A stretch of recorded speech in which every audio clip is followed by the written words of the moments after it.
Hi guys, today is the day that the Lord has made. So karong adlaw mag Bible study ni, but before ko mulakaw, ako sa ning pakanon ang mga baka namo para mahimo pud kong panalangin, mo tabang sad ko sa akong ginikanan before ko mo adto sa Bible study. So nanguha ni og kamote, kuyog akong uyuan, nag-ibot ni og kamote. Pero wala jud na capture ang video kay niinit akong phone. But still nakakuha gyapon ko ani nga video mao din ni ang munting farm sa ako ang uyuan. So akong ipakita ninyo nga after namong nag-ibot sa kamuti iyang gidaro o nagsunod-sunod ko niya kay para mukuha sa ubang kamuti para pod nga amo apong magamit para kaon namo or ang uban kay ibaligya pod niya. So, amazing kay si Lord, no? Nga daghan siya paagi that He will really provide. So, kung ikaw karon na kay mga gikahadlukan, especially sa mga needs sa imong family, I pray for the provision. So, karong orasa is init jud kay tanan. So, putos kay tanan ko.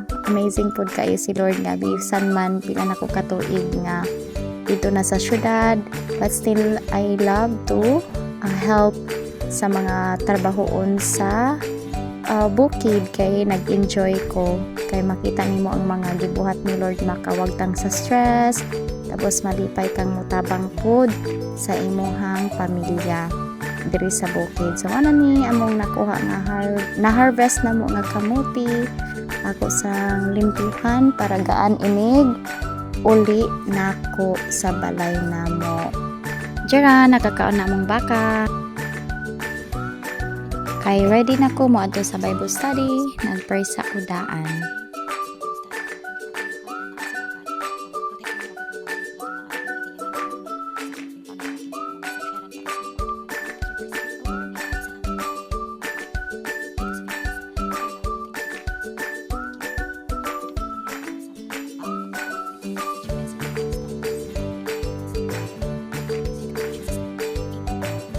Ganiha lang no, init kayo karon nga padulong nako sa Bible study ni kalit lang og ulan pero naamang ko ipayong.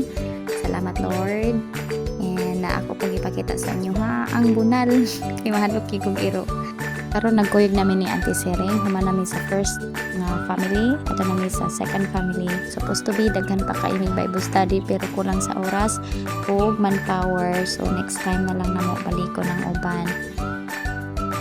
Pag-abot na mo sa ilang Auntie Sering, nagtuon ko kadali o nagtabang o andam sa panihapon.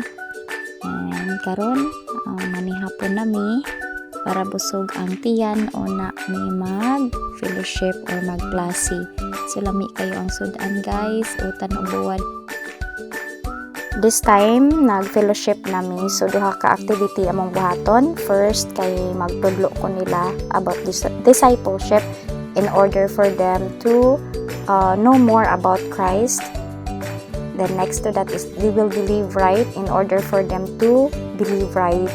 And after ana sad kay nag-intercede ni or nag-inampuay ni dili lang sa matag-usan namo but also sa uban nga tao nga naginahanglan og pag-ampo. And tungod kay gabi na, so ari jud ko magtulganan silang Auntie Sering. So every morning like 4 a.m. and 5 a.m.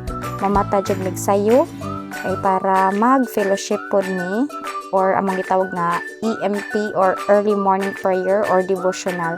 So magdaig sa Ginoo, magbasa sa Bible, and then after na magbasa kay mag-share mi sa unsay word nga gipadayag ni Lord sa amoa.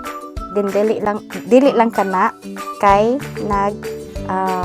inampuay ni for our family ug unsay buhaton ni Lord anang adlaw para namo. So lahi ra jud kayo nga unahon nato ang Ginoo sa pagmata nato sa kabuntagon kay bisan man naay problema anang adlaw na joy peace nga maghari sa kasing-kasing sa matag huna-huna nato.